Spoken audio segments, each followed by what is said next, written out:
Well, hello everyone. I want to welcome you to this presentation. It is on something that is certainly pertinent for all of us around the world, and especially pertinent, of course, for those of us who practice in the realm of speech language pathology, or really in any setting where we're involved in therapeutic intervention or education with people with disabilities.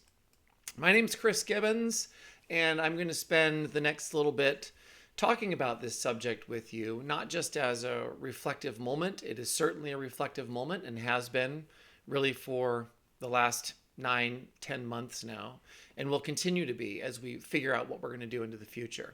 But we do now have some data on at least anecdotal data on the way we are practicing differently in a world where we've moved from very much an in-person treatment environment for people with disabilities, people with communication impairment, to a place where we're doing almost everything, including the conference that we're involved in right now, virtually. So these are indeed times that we need to pay attention to because they ask a lot of questions of us, both professionally and I think more deeply they ask questions about what we're trying to accomplish with ourselves professionally. And so these are the kinds of things we're going to talk about today, that our changing role as speech language pathologists and as clinicians. And then I'm going to spend some time talking about what it is that we've been doing differently that's worked. Because I think, as with many aspects of this pandemic, there are actually silver linings to what we're learning and how we've had to adapt. So broadly today, I'm going to talk about three themes. One is just, I think it's worth revisiting how we do what we do and how that matters to us. In other words, what is it that we bring into being a clinician that drives us every day? And how are we challenged by the fact that we can't do it the way that we always thought we were planning to? Secondly, what are those virtual tools that allow us to adapt with impact to this changing environment? And it's changing even right now as we speak. But there are tools now that exist that we're using every day that not only, I think, allow us to do what we've always done, but allow us to actually do what we've done better for many of the people we serve. And that's the third theme, which is opportunity. And I'm calling that a moment to grow. Every moment is a moment to grow, of course, if we have the right attitude. And we certainly need to keep that attitude as we go through some of the changes that we've been going through. All right, so getting started. Who am I? My name is Chris.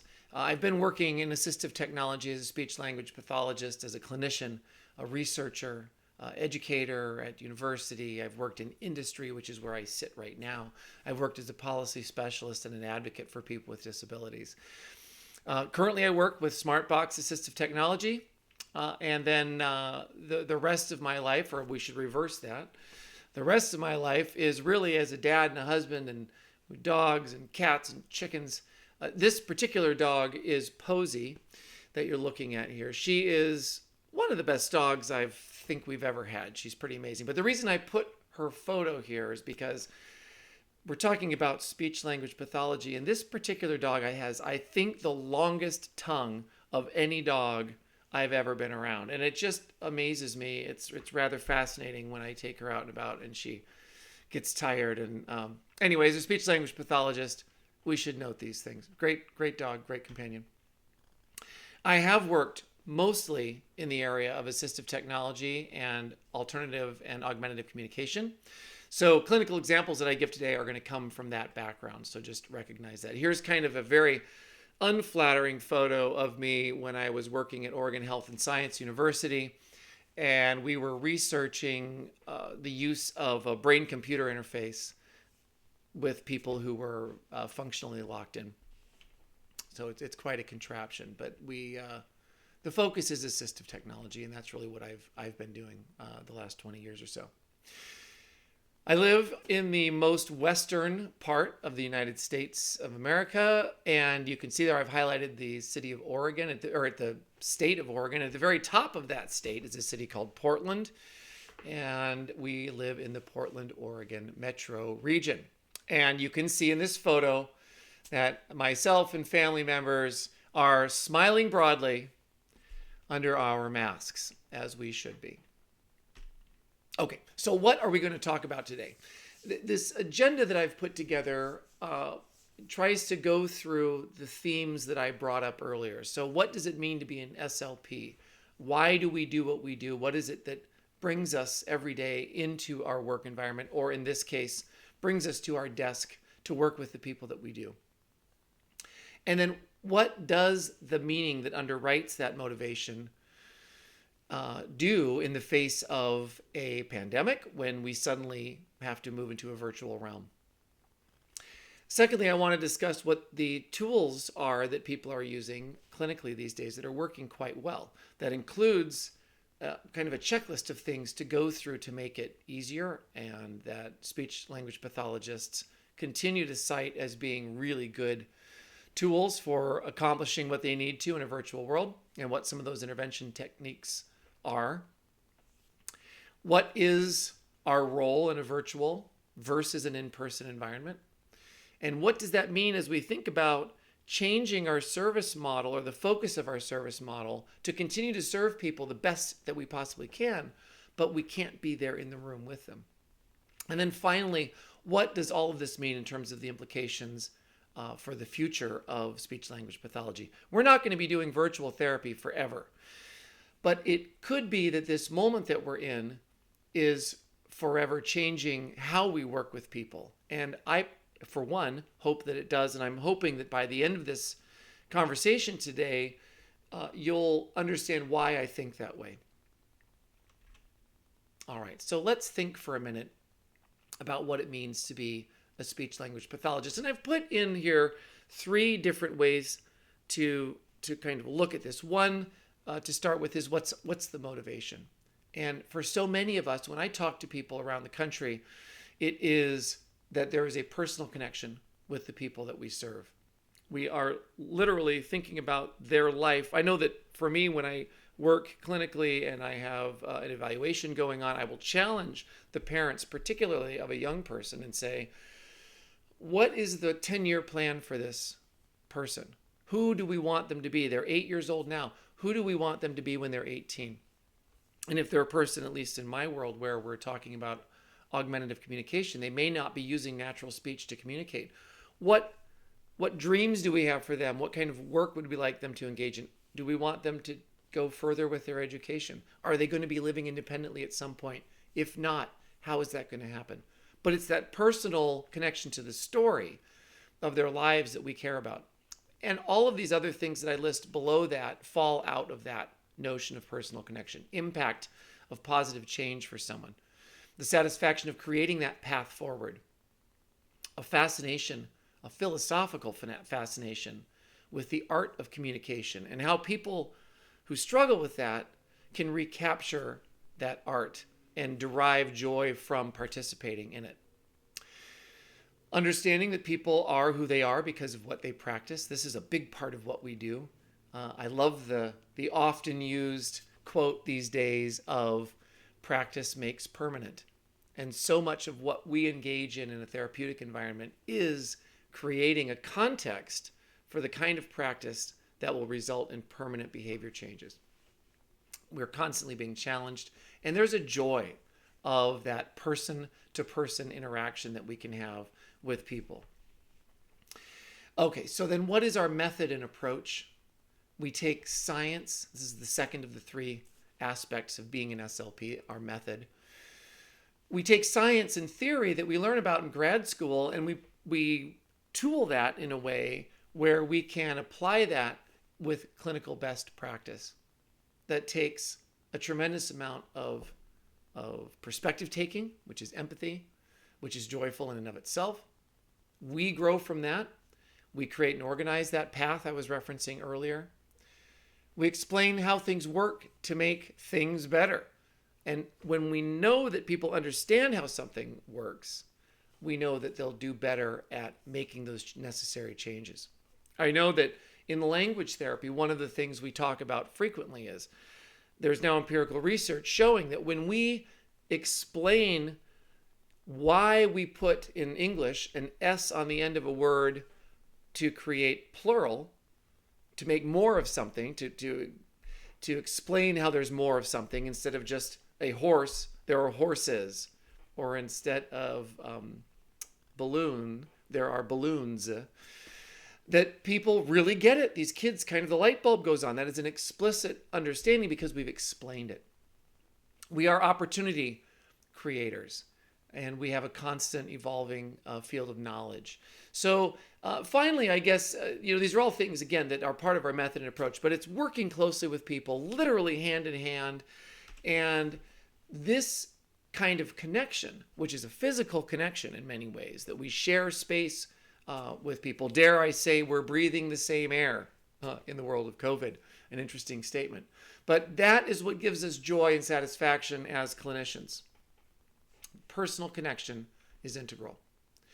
So then finally, this third item around what it means to be a speech-language pathologist is this sense of identity. We aren't going into work every day and just collecting our paycheck. This is something we wear. And again, it is because of all the things I've mentioned: personal connection, positive change. We are empathetic. We are team players. We have that satisfaction of helping people forward along a path.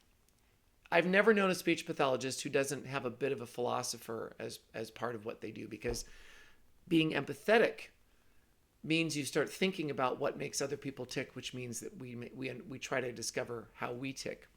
We're problem solvers. We're opportunity creators. We have that face-to-face impact. We wear this in the world. This is part of who we are, and it's an identity that we carry forward. And when you talk to speech-language pathologists, they give quotes about this. So, for instance, these are quotes from speech pathologists who are saying, "I get to play with toys on a regular basis. I love doing this myself. We don't get to do this when we're an engineer working on a hydroelectric project. Now, maybe the toys are just bigger. I don't know. But we literally get to play with other people in order to have a positive impact. It's so rewarding to see a child's face when they say their name correctly for the first time.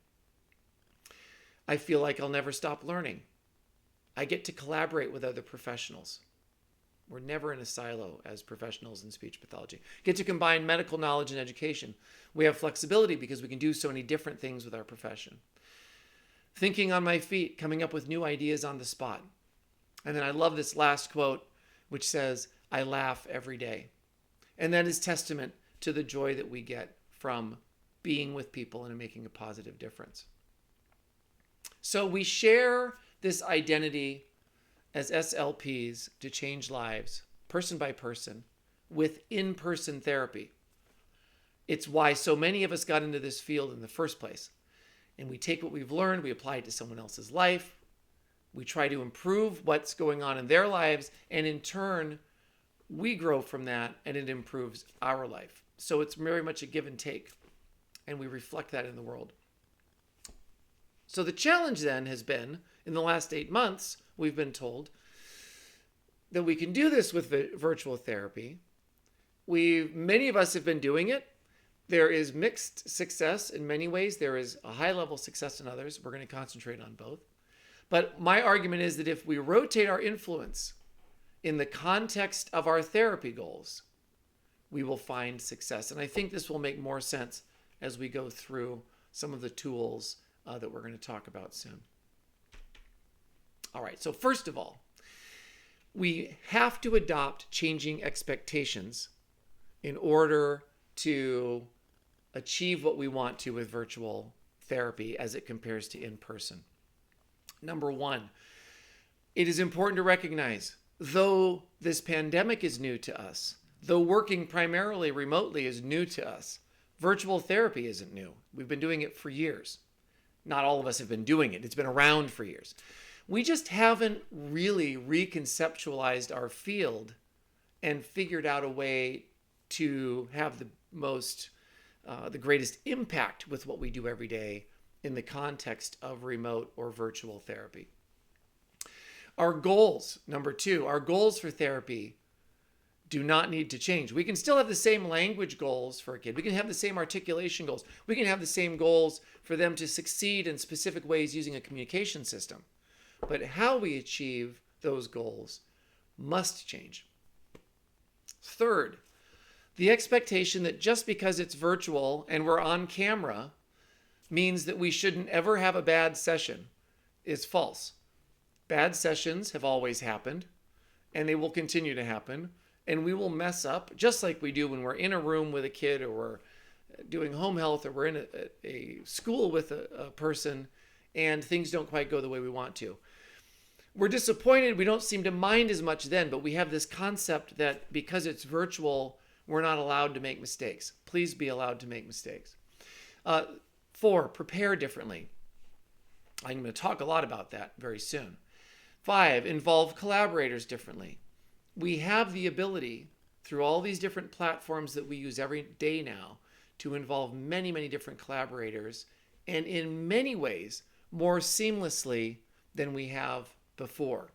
It was difficult for me to have someone from tech support at an assistive technology company join my therapy session at the moment, quickly fix a technical problem, and then disappear again.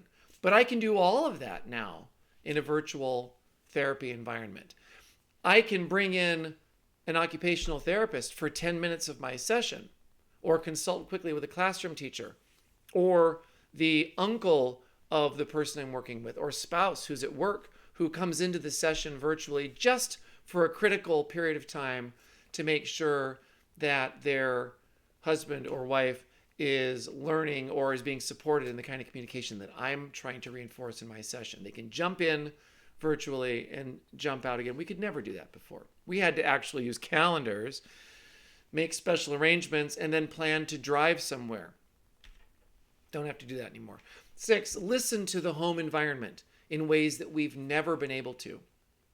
So in the old world, in in-person therapy, so often if we were meeting with someone in a therapy room, we had to construct the environment to be the most relevant therapeutic environment possible.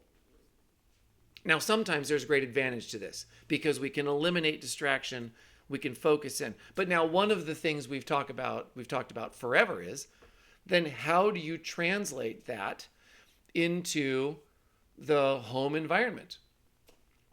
We were always struggling with that because we couldn't make a therapy room just like the home environment. Well, now we know exactly what's happening at home. We know how close they are to the railroad tracks. We know how many siblings run through the room while we're trying to engage in a therapeutic intervention.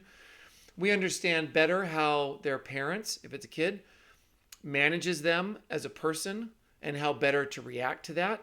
Not in a fake environment in a therapy room where we never really see exactly what's going on. So we have a completely different and I think clearer, sometimes more challenging, I acknowledge that, but a much clearer idea of what's happening in that person's life that we could use to support them in the goals that we have. We get the opportunity to teach parents and siblings everything. I'm going to talk about this in a little bit as well. We get to explain why we're doing the therapy we're doing as much as the how.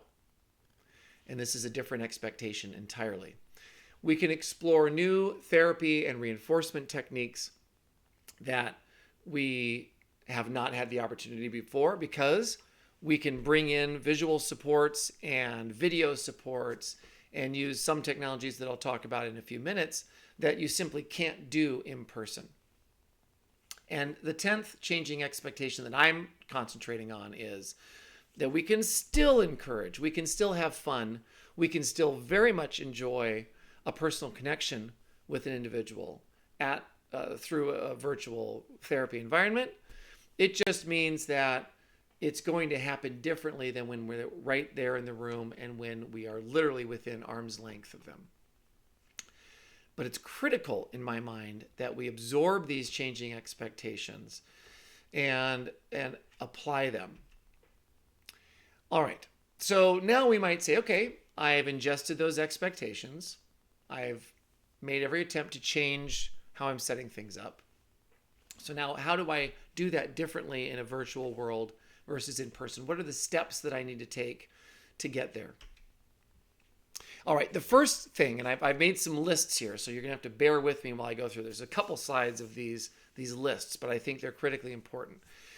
We need to first answer the basic technology questions. So let me back up a minute first. What I'm talking about is, if I'm going to engage in virtual therapy with someone and I want the most positive experience possible, how do I start? What's the first thing I'm going to do? Well, the first thing that we need to do is find out what technology the person has. Do they have an iPad? Do they have a Windows computer? Are they planning to engage in therapy on their phone or an Android tablet? What is in the house? And if there's nothing, then how are we going to get something there for them to use? Do they have reliable internet? Do they understand what a platform for telehealth even looks like? I'll show you some examples with Zoom here in a few minutes, but there are many, and there are many secure platforms. The institution that you work for, if you do work for one, may already have a subscription to, say, the VC or Zinzi or one of the other Zoom health platforms, but that needs to be nailed down first. What is the sound input and output in the house? Who in the household is planning to manage this for the person that you're going to be treating? It is extremely important to identify this person and have their text information available so that you can quickly communicate with them when things go awry. For those of us that do private practice work, this is especially important because in order for us to bill for our work, we need to have a successful session with someone. We can't just have a tech support session for 30 or 45 minutes and attempt to get paid for that. We really need to have productive time with these people. And then what therapy apps or software can they preload so that when we parachute in our virtual therapy environment, we are immediately able to engage in the most productive way possible. In psychology, we know that our first interactions with people are absolutely the most critical, and they will shape the expectations of the person that we're working with it's an incredibly durable amount of time. Many, many interactions after that. And if we come in looking incompetent or ill-prepared, that is the way we're going to be defined for quite some time, and it's going to take a long time for us to correct that. Finally, is there a second device to show positioning, attention, and environmental cues? I find this to be critical. Not everyone focuses in on this. Now, the kids that I serve frequently are, say, sitting in power mobility in a wheelchair, or they may be in a bed, or they may not be ambulatory at all, or it may be difficult for them to have good posture. But that posture is critical for them to be successful because they may be reaching forward to press a button and show me that they can communicate using a communication device that they're using.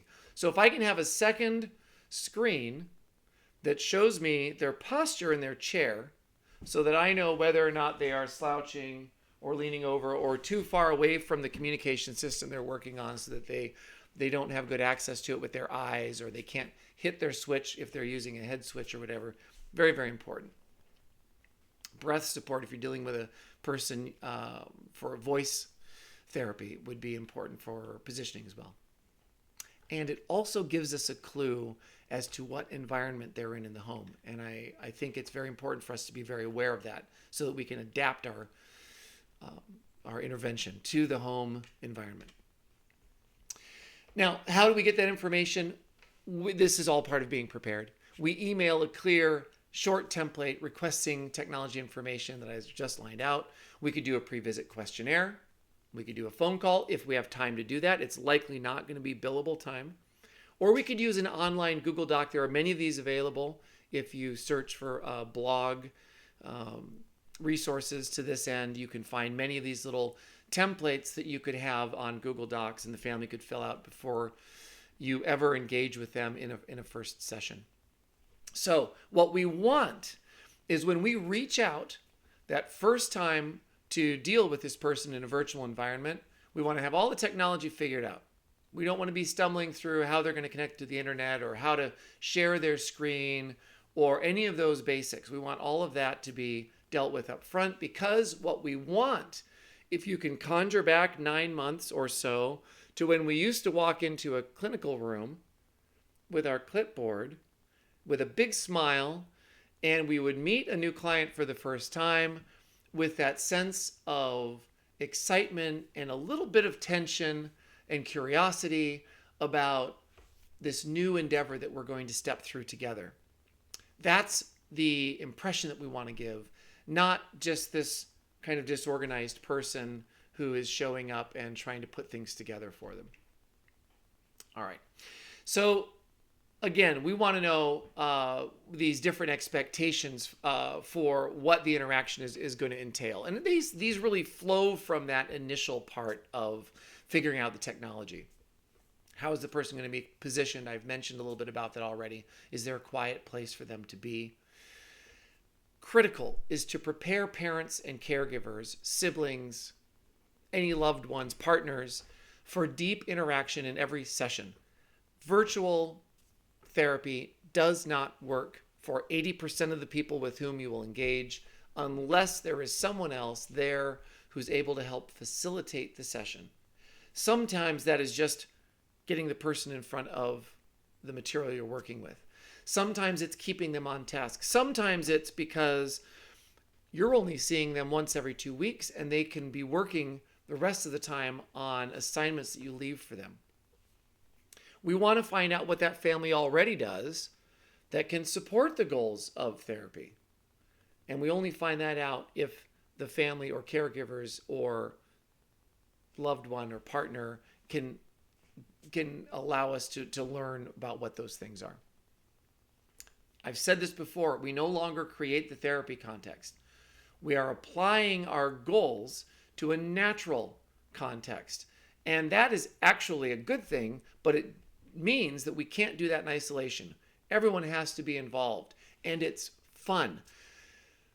If we're trying to set up therapy goals for a person, say a kid, and grandma is visiting the household, or they live with grandma, or they go to grandma's house and they make cookies, what could be a more rich environment in which to do some therapy than in that context. And if we look at this photo right here, it is painfully obvious that if this person's language goals are requesting, commenting, taking conversational turns, maybe the goals are to identify shapes, and we could have shapes of cookies being made because grandma is making cookies that day, and the iPad or the computer where we're watching this virtual session is set in the kitchen so that we can help guide this experience and get grandma to help us by learning how to ask the right questions and elicit the kind of targets that we have as therapy goals.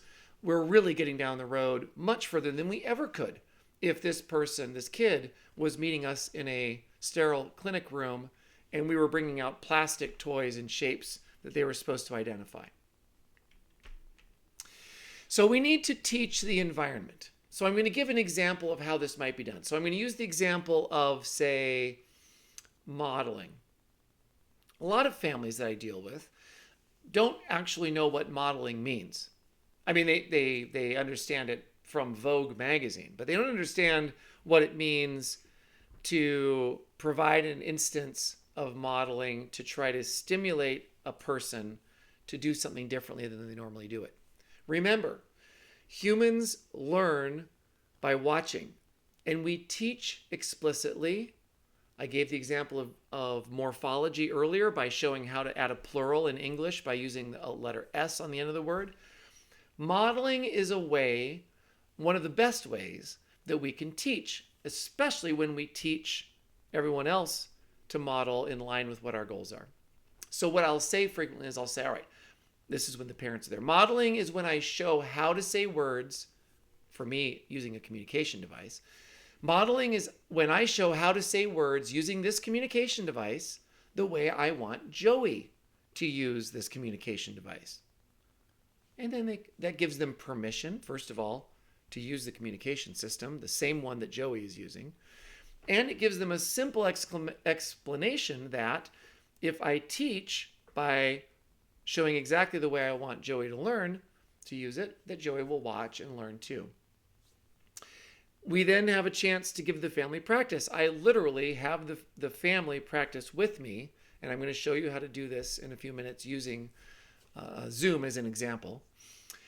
And like I say earlier, we give them permission to model without expectation. So let's go back to the photo that we just were looking at of the grandma's kitchen. If this little girl was using a communication system, I would have grandma first use the communication system, if we go back to shapes, to say, I want heart-shaped cookies. And that would be the message that she could show. And in fact, she might even say then, if the girl's name was Lola, Lola, what shape cookies do you want? Now, Lola might not respond, but she's just seen that model with the communication system.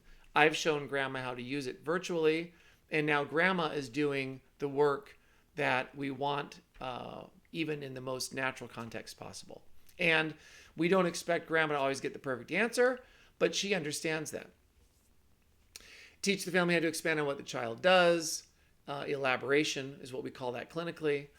And then explain the power of modeling by what they've just learned from you. In other words, what I say is, see, now you know how this communication device works. And the only reason you do is because I showed you how I modeled on the screen here, and then you tried it, and now you get it. That's modeling. That's teaching. So as an example. Finally, I make everything in the room relevant and connect that to a communication goal. This is very important in all forms of therapy. Again, if we're teaching colors, if we're teaching more complex language, if we're teaching how to request things appropriately, we can see, because of that either second camera or because we are virtually with that family in the room, we can see what's behind them. We can ask the family what the kid likes to do most, and they can show us. We can have the person we're working with show us and engage them. And these are things that we can't do in the clinic room. And then, okay, so the last thing that I want to mention about this is we don't keep clinical secrets. Let family, caregivers, spouses, whoever it is that's there with the person, understand why we are doing what we are doing. If we bring them in, they will start doing it on their own, and we'll see much more effective therapy because they'll be doing the work with us than if it was just us. So again, I really encourage, this is a change for us, and it's not because we didn't want to tell families before. It's because we didn't have the opportunity because we weren't literally in the room with them. So often we disappeared into a clinic room with people, worked with them for a period of time, and then they disappeared back to their family again. And now it's very much a community environment. All right. And then, as all part of the modeling, we teach, of course, that we want to elicit communication, not demand it. These are basics of our therapeutic intervention, but I think they're worth repeating. And they're worth repeating because we don't want to forget that just because we're in a virtual environment, that changes everything. Finally, in teaching the environment, we want to make sure that we're teaching to have fun and be goofy and weird and surprising and unexpected. Again, one of the things that I've seen is that sometimes by being on camera, we forget to be ourselves. We think that people are watching us as if they're watching a television program, and that's not the case. We need to provide stimuli to this person to keep them interested. And I'll talk about some ways to do that in the future. Years ago, I worked with chimpanzees as part of my doctoral studies. And what we were doing is we were teaching them to choose symbols that were related to food items, and then we were analyzing some of their food vocalizations. But watching those chimpanzees interact with each other, one of the things that was painfully apparent is that they really know how to have fun. And it is extremely motivating for them to have fun with each other and to have fun with us because we were around them so much. And for crying out loud, as humans, where we share 99.7% of the same genetic material, we need to remember that just because we're meeting virtually doesn't mean we have to stop having fun. And we have to build that into the environment, and we have to teach the people we're working with, meaning the family, the friends, the loved ones, caregivers, to have fun with the person as well. And they're going to keep coming back to us, and they're going to look forward to our virtual visits because of that. All right. I've talked a lot about teaching. I've talked a lot about changes in expectations. So let's roll back to the beginning part of this conversation again, because what we want to be able to do is say, well, okay, so then how do I get to be a speech language pathologist in the ways that I've talked about at the beginning without actually being there, even though I'm rolling in all of this teaching and changing the environment and making sure the technology works. So let's look at some models here. And I really value Rachel Madal's work that she does. She has a bunch of presentations that talk about different ways to consult. This is taken from one of hers, and it's just really looking at intervention models. My point is, what would be the winner for virtual therapy? We have direct work. This is what we do in a clinic room. We directly work with the child, like the photo I showed you at the beginning of this presentation, where there's a clinician and a child sitting across from her, and they're right next to each other and they're working together. This is one of the things that drives us as clinicians. There's the consultative model, where we involve parents and caregivers and siblings in implementing goals, troubleshooting, but we do involve them in all sessions.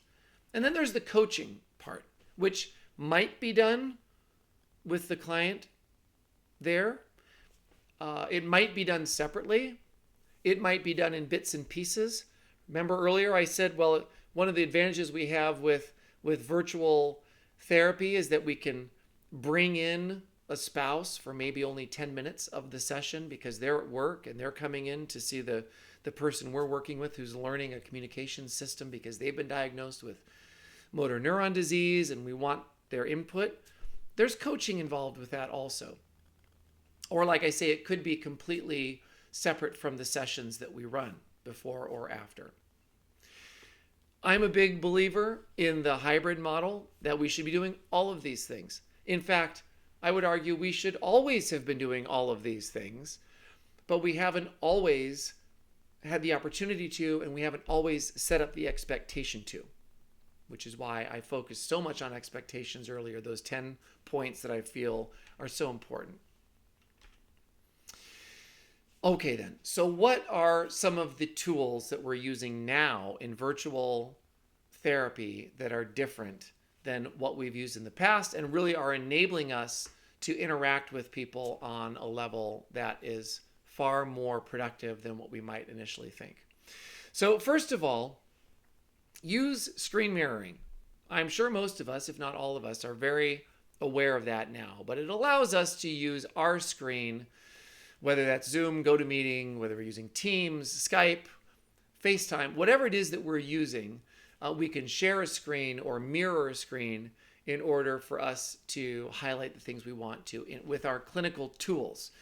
Now, I'll give a good for instance of that, which is that if I were to say, sign into a meeting using Zoom, for instance.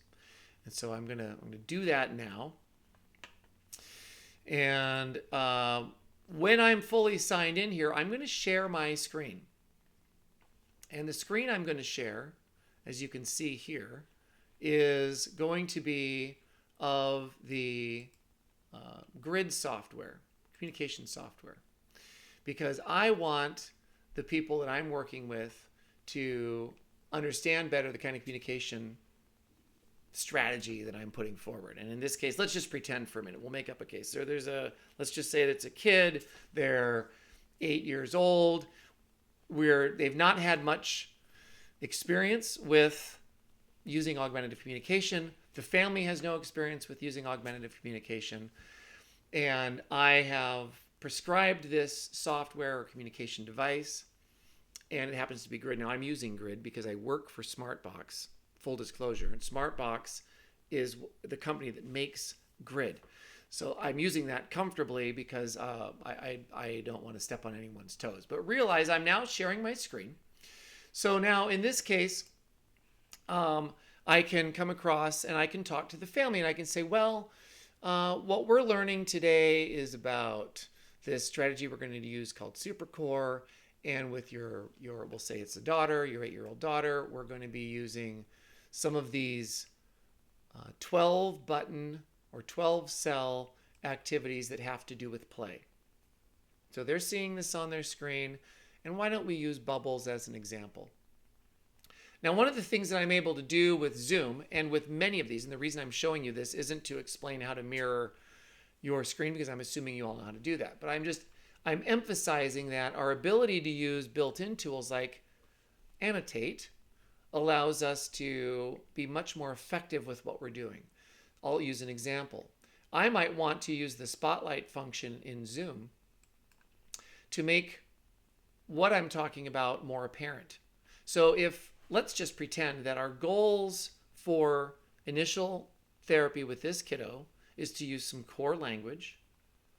Want is one of those. So what we want to be able to do, and maybe let's see. Let's say we're going to emphasize big and little. We're working with sizes of things. So big, little bubbles. And maybe there are 2 bubble containers. One has a little small bubble maker circle thing you blow through, and the other one has a larger bubble making plastic circle thing.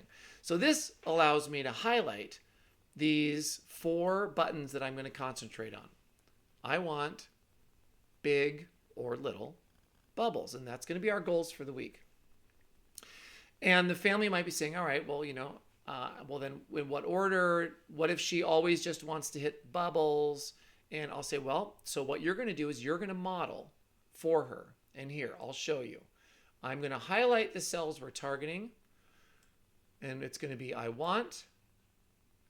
It's going to be either big or little, and then bubbles.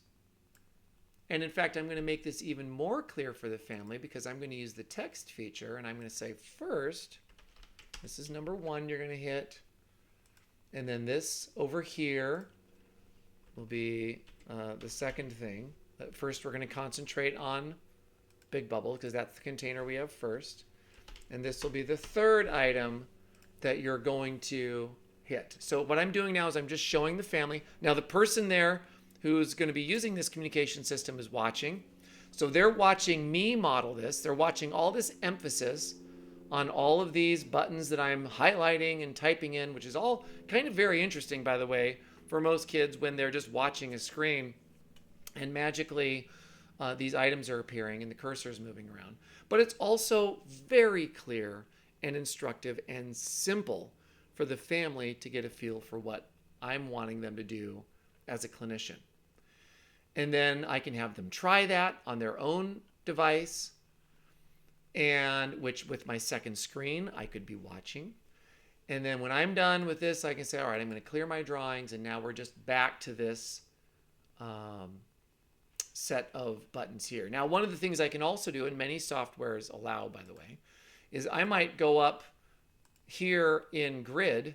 By the way, this is not a Zoom feature now. This is a grid feature, but many AAC and many therapy tools like Boom Cards and others have this, where you can go up and say, I'm going to show the family that on their communication system or on their computer, they could go in and for the next week, I want you to print out a couple of copies of this grid right here, or of these cards, or of these photos where we're comparing shapes and sizes or whatever the therapy material happens to be. I want you to print those out. And we're going to use them in the way that I've just described. And I want you to keep record of how frequently your daughter is able to link those 3 buttons together. The I want big bubbles or I want little bubbles. And then they've got a great way they can track. In fact, if they print off this screen, or if they're printing off cards, they can use the back side of that printed paper to keep notes on or keep ticks on the page to know whether it was successful or not. Or maybe she only said, I want bubbles, and never got around to big or little. Or maybe all she ever does is hit big and little bubbles, but isn't getting this carrier first part of the phrase of the want. great clinical information, easy for the family to understand. And I've just given them a way to do that all remotely. Now, while I am here, I would be remiss to note that many softwares, including Grid, also offer the opportunity to do remote editing. So in the world of AAC, where I might want, in this case, this little girl, I might want to edit her grid so that I maybe change the words or the pictures. I'm not going to go into a lot about how to do this, but I'm just making you aware that it is possible for me to go in and I can use remote editing to dial in from somewhere else and remotely change her screens to make them more appropriate for the therapy goals that I want to emphasize. So if the parents aren't maybe the best at editing things, or maybe they need help coming up, they're fine with the model of how to use this system, but I need to change the content, I can remotely do that. And that way I'm not having to send them big files back and forth or anything of that nature. All right. So I wanted to give you that exercise for a couple of reasons, mostly just to make sure that you understand better that what we're talking about here is using the tools that you have. And so many of these tools are built in now that it's really a matter of just investigating what the platform you're using is. In the case of my world, what AAC software is that I'm using, and whether or not I can use that remotely or demonstrate it remotely. On iOS, by the way, there are a couple of different ways that you can show mouse movements. I won't go into great detail, but most of the time those are in the accessibility settings. Boom cards I mentioned earlier are a great resource. Teachers Pay Teachers. There are so many resources available that is actually an entire presentation in and of its own. That's not what I'm presenting on today, but just know that there are a lot of valuable resources out there to use. Okay, so what does this imply? And really, what is the point of making this arc of thought that we've put together here for today's presentation? We are learning that when we begin with different expectations for family involvement, we get a whole lot further with a person. I hear every day clinicians that I deal with from around the United States talking about how much more invested the families are that they work with are becoming in the therapeutic intervention of their child, for instance, or in the case of an adult, in supporting that person in a variety of ways, whether they've had a stroke or a neurodegenerative disease. We build trust by being organized and efficient. How we show up defines hugely how we're going to be perceived and how successful we'll be because of that perception. Home support is ongoing in a virtual world and 100% absolutely essential in order to make what we do successful. Learning how to inspire and teach and coach. When we use that hybrid model that I talked about earlier, that kind of roundabout support that we have for our client is going to be far more successful. Teaching the why and not just how to do something, but down to the nitty gritty of why things work a certain way. I use this frequently, by the way, going back to the example I just gave of the young girl who's learning AAC. I talk a lot about motor planning. I talk a lot about the value of engaging motor movement when we're modeling with someone and teaching them to do the same thing. So when a child, whether they're hitting a switch or whether they are reaching for a screen because we've just modeled that when we hit the bubbles, the bubble machine turns on, and then we see their face light up and maybe they are moving with their eyes.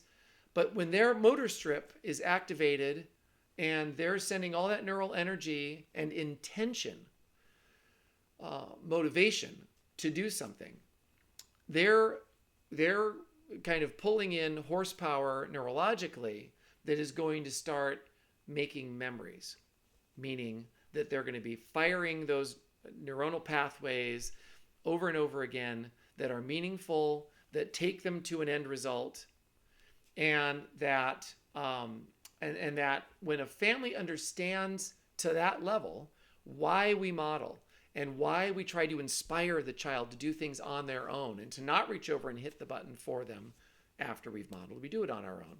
But we let that kid get their brain working that direction, inspire them to do it with more bubbles or whatever it happens to be, that there's direct benefit to that. So I'm giving that as an example because that level of understanding is something that families really appreciate. And then they feel like what they're doing is of great value and they're not just following along for no reason. Giving an opportunity to provide positive feedback to the family is important. I keep, even though I'm not working clinically now because I work for SmartBox assistive technology, but when I've worked clinically in the past, even before the COVID outbreak, I kept Google Docs with feedback for families, always positive, always productive, and it was people loved it. They would sign on and see, oh, what did Chris write after our session today? And it really drew them in and made them feel like a participant. And we want to make it as frictionless as possible. This should be easy. So we don't want to require that the family do things that aren't natural to them. We don't want to make them reinvent their whole family structure. We're the ones that have to be flexible in how we think about applying the therapeutic goals that we've identified as being important and make those stick within that virtual environment. All right, so what are these implications for the future in speech-language pathology? Now we're rounding out to the back end of this conversation. Well, in person, we have been forever responsible for directly impacting the state of our client. I don't know about all of you, but for me, my training in graduate school, my clinical training was focused on models of intervention for various types of communication impairment, meaning clinical pathways that we learned and clinical intervention styles and techniques that were directly related to dealing with a human being.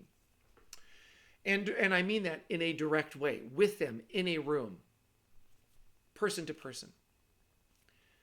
That gives me great joy to this day. But virtually, we have an added piece to that, which is that we are also responsible for the people who are responsible for our client.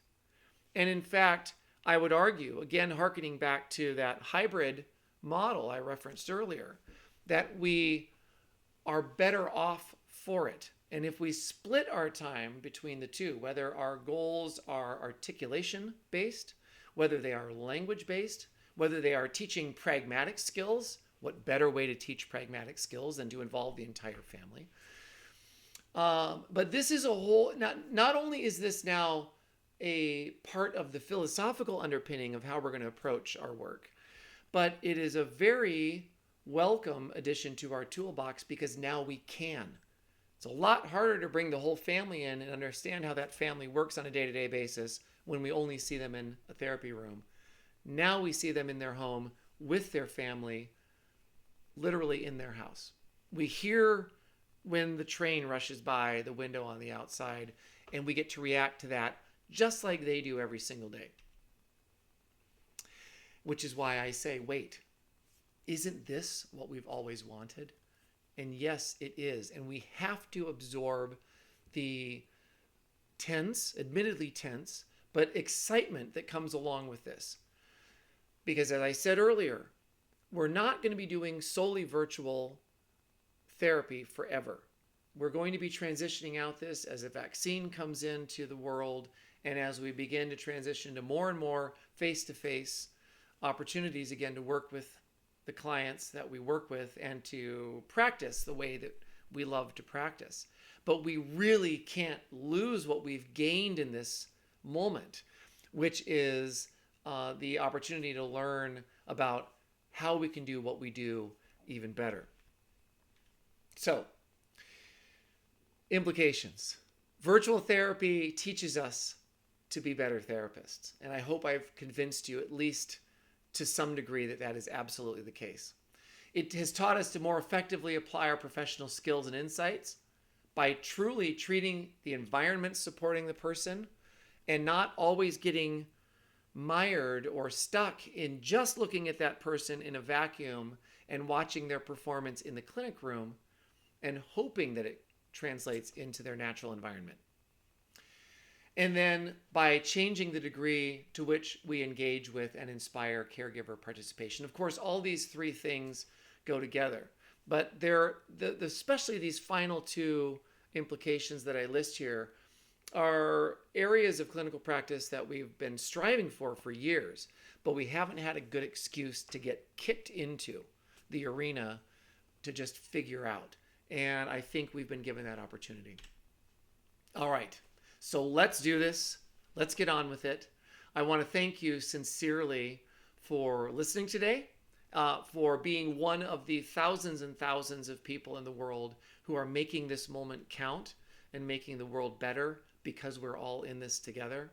And I look forward to from hearing from all of you at any time. I want to encourage you to be in touch with any questions or comments or feedback. This is an ongoing conversation, and it's one that I am ready to engage with at any point with any of you. So please be in touch about it. All right, thanks again, and I look forward to hearing from you all in the future.